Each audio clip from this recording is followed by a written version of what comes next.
Hello every one, എൻ്റെ പേര് അമൽ. ഞാൻ സ്റ്റോക്ക് മാർക്കറ്റ് ട്രേഡർ ആൻഡ് ഇൻവെസ്റ്ററാണ്. സ്പെസിഫിക്കായിട്ട് പറയുകയാണെങ്കിൽ ഞാൻ ഒരു ഓപ്ഷൻ ബയ്യറാണ്. കമ്മോഡിറ്റി മാർക്കറ്റിലും സ്റ്റോക്ക് ഇൻഡീസസിലാണ് കൂടുതൽ ട്രേഡ് ചെയ്യാറ്. ഞാൻ ട്രേഡ് ചെയ്യാൻ ഉപയോഗിക്കുന്ന മെത്തേഡ് പ്രൈസ് ആക്ഷനും എക്കണോമിക് ഡാറ്റയുമാണ്. ഞാൻ ആക്ച്വലി ഒരു ഫുൾ ടൈം ട്രേഡർ അല്ല. ട്രേഡിങ്ങിൻ്റെ ഒപ്പം തന്നെ സൈഡായിട്ട് ഡിജിറ്റൽ മാർക്കറ്റിങ്ങും വെബ് ഡിസൈനിങ്ങും ചെയ്യുന്നുണ്ട് വീട്ടിലിരുന്നിട്ട് തന്നെയാണ്. ഞാൻ ഈ ഒരു യൂട്യൂബ് ചാനൽ തുടങ്ങാനുള്ള മെയിൻ റീസൺ എന്ന് വെച്ചാൽ കുറേ അധികം ആൾക്കാർക്ക് ട്രേഡിങ്ങിനെ കുറിച്ചും ഇൻവെസ്റ്റിങ്ങിനെ കുറിച്ചും പഠിക്കാൻ താല്പര്യമുണ്ട്. അതുപോലെ തന്നെ കുറേ വർഷങ്ങളായിട്ട് ട്രേഡിങ്ങൊക്കെ പഠിക്കുന്നുണ്ട്. പക്ഷേ ആ ഒരു ട്രാക്കിലോട്ട് എത്താത്തവരായിട്ടും കുറേ പേരുണ്ട്. അപ്പോൾ ഇവർക്കെല്ലാവർക്കും വേണ്ടി ട്രേഡിങ്ങിൻ്റെയും ഇൻവെസ്റ്റിങ്ങിൻ്റെയും കോംപ്ലക്സ് ആയിട്ടുള്ള കോൺസെപ്റ്റ്സ് എല്ലാം തന്നെ വളരെ എളുപ്പത്തിൽ ഒരു ബിഗിനർ ഫ്രണ്ട്ലി എന്ന രീതിയിൽ പറഞ്ഞു കൊടുക്കുക എന്ന ലക്ഷ്യത്തോടു കൂടിയാണ് ഞാൻ ഈ ഒരു ചാനൽ തുടങ്ങുന്നത്. അപ്പോൾ നിങ്ങളുടെ സപ്പോർട്ട് ഞാൻ പ്രതീക്ഷിക്കുന്നു. പിന്നെ ഓരോ വീഡിയോസിലായിട്ട് നമുക്ക് ചെറിയ കുട്ടി ടാസ്കും കാര്യങ്ങളൊക്കെ ചെയ്യാം. അപ്പോൾ നമുക്ക് കുറച്ചുകൂടി ബെറ്ററായിട്ട് ട്രേഡിങ്ങും ഇൻവെസ്റ്റിങ്ങും ഒക്കെ പഠിക്കാൻ പറ്റും. അപ്പോൾ നമുക്ക് വീഡിയോയിലോട്ട് പോകാം.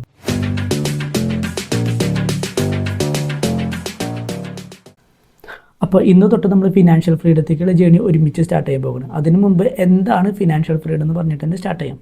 ഫിനാൻഷ്യൽ ഫ്രീഡം അഥവാ സാമ്പത്തിക സ്വാതന്ത്ര്യം എന്ന് വെച്ചാൽ സാമ്പത്തിക ബുദ്ധിമുട്ടുകളില്ലാതെ ലൈഫ് മുന്നോട്ട് പോവുക എന്നാണ് അർത്ഥം വരുന്നത്. അപ്പോൾ ഇങ്ങനെ ലൈഫിൽ ഫൈനാൻഷ്യൽ സ്ട്രഗിൾസ് ഒന്നും ഇല്ലാതെ മുന്നോട്ട് പോകണമെങ്കിൽ നമ്മൾ നമ്മുടെ പൈസയെ പ്രോപ്പറായിട്ട് മാനേജ് ചെയ്യണം, നല്ല ബുദ്ധിപരമായിട്ട് ഉപയോഗിക്കണം. അതായത് മാസം നമുക്കൊരു വരുമാനമുണ്ടെങ്കിൽ ആ വരുമാനത്തെ നമ്മൾ എങ്ങനെ മാനേജ് ചെയ്യുന്നു അല്ലെങ്കിൽ എങ്ങനെ സ്പെൻഡ് ചെയ്യുന്നു എന്നതും നമ്മുടെ പൈസയെ ഗ്രോ ചെയ്യുന്നതും. അതുപോലെ തന്നെ നമുക്കെല്ലാവർക്കും കുറേ അധികം ഫൈനാൻഷ്യൽ ഗോൾസ് ഉണ്ടാവും. അതായത് ഒരു വീട് വയ്ക്കുക, ഒരു കാറ് വാങ്ങുക, ഇന്ന വയസ്സിൽ റിട്ടയർ ആവുക, അങ്ങനെ ഡിഫറെൻറ്റ് ഫൈനാൻഷ്യൽ ഗോൾസ് ഉണ്ടാവും. അപ്പോൾ അതെല്ലാം തന്നെ നേടിയെടുക്കുന്നതെല്ലാമാണ് ഫിനാൻഷ്യൽ ഫ്രീഡത്തിൽ വരുന്ന കാര്യങ്ങൾ. അപ്പോൾ നിങ്ങളുടെ അടുത്ത ചോദ്യം എന്ന് പറഞ്ഞു കഴിഞ്ഞാൽ ഈ ഒരു കാര്യം എങ്ങനെ നേടിയെടുക്കുക എന്നായിരിക്കും. അതിനൊരു ഒറ്റ ഉത്തരവോളം ഇൻവെസ്റ്റ് ചെയ്യാം. അതായത് ഡിഫറെൻറ്റ് അസറ്റ്സ് ആയ stocks, mutual funds, gold, bond, real estate, crypto, അങ്ങനെ വൈഡ് വെറൈറ്റീസ് ഓഫ് അസറ്റ്സിലോട്ട് പ്രോപ്പറായിട്ട് പഠിച്ചുകൊണ്ട് അനലൈസ് ചെയ്ത് റിസ്ക് മാനേജ് ചെയ്ത് ഡൈവേഴ്സിഫൈ ആയിട്ട് ഇൻവെസ്റ്റ് ചെയ്യുക. നോർമലി ഒരു സാലറീഡ് പേഴ്സൺ പൈസ സ്പെൻഡ് ചെയ്യുന്ന ഓർഡർ നമുക്ക് നോക്കാം.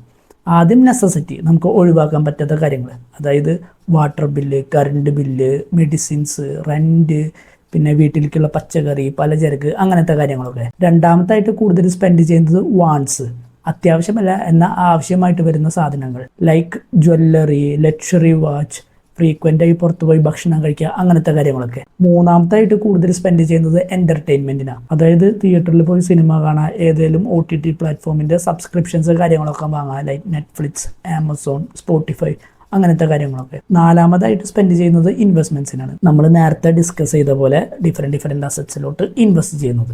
പക്ഷേ ഈ ഒരു ഓർഡറിൻ്റെ പ്രശ്നം എന്താണെന്ന് വെച്ചാൽ നമ്മുടെ ആവശ്യങ്ങളെല്ലാം കഴിഞ്ഞിട്ട് ഇൻവെസ്റ്റ് ചെയ്യാൻ നോക്കുമ്പോൾ പൈസ ഉണ്ടാവില്ല, അല്ലേ?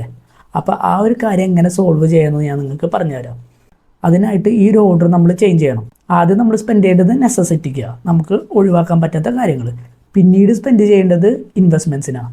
അതായത് നമുക്ക് എത്രയാണോ പൈസ കിട്ടുന്നത് അതിൻ്റെ 20%, 10%, ഈവൻ 5% ഇൻവെസ്റ്റ് ചെയ്യുക.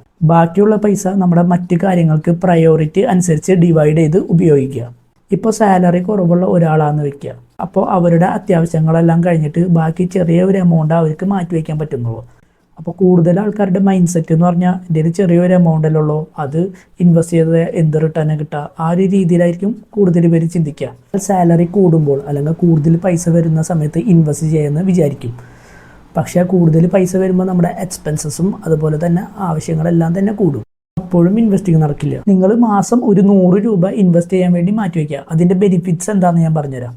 ആദ്യം തന്നെ മാസം ഒരു 100 രൂപ മാറ്റി വെച്ച് നമ്മൾ എല്ലാ മാസവും കൺസിസ്റ്റൻ്റ് ആയിട്ട് ഇൻവെസ്റ്റ് ചെയ്യുകയാണെങ്കിൽ ആ ഒരു ഇൻവെസ്റ്റിംഗ് എന്ന് പറയുന്ന ഒരു സംഭവം നമ്മുടെ റുട്ടീനായിട്ട് മാറും. രണ്ടാമത്തെ കാര്യം, നമ്മുടെ എക്സ്പീരിയൻസ് കൂടും. ഞാനൊരു എക്സാമ്പിൾ പറയാം. ഇപ്പോൾ നമ്മളൊരു മ്യൂച്വൽ ഫണ്ടാണ് നമ്മൾ ഇൻവെസ്റ്റ് ചെയ്യാൻ വേണ്ടി സെലക്ട് ചെയ്യുന്നതെന്ന് കരുതുക. അപ്പോൾ ആ ഒരു മ്യൂച്വൽ ഫണ്ടിന് മനസ്സിലാക്കാൻ വേണ്ടി നമ്മൾ കുറേ അധികം അനാലിസിസും കാര്യങ്ങളൊക്കെ ചെയ്യുന്നുണ്ട്. അപ്പോൾ നമ്മൾ നേരത്തെ പറഞ്ഞതുമാതിരി നമ്മൾ 100 രൂപ വെച്ചിട്ടാണ് ഇൻവെസ്റ്റ് ചെയ്യുന്നത്.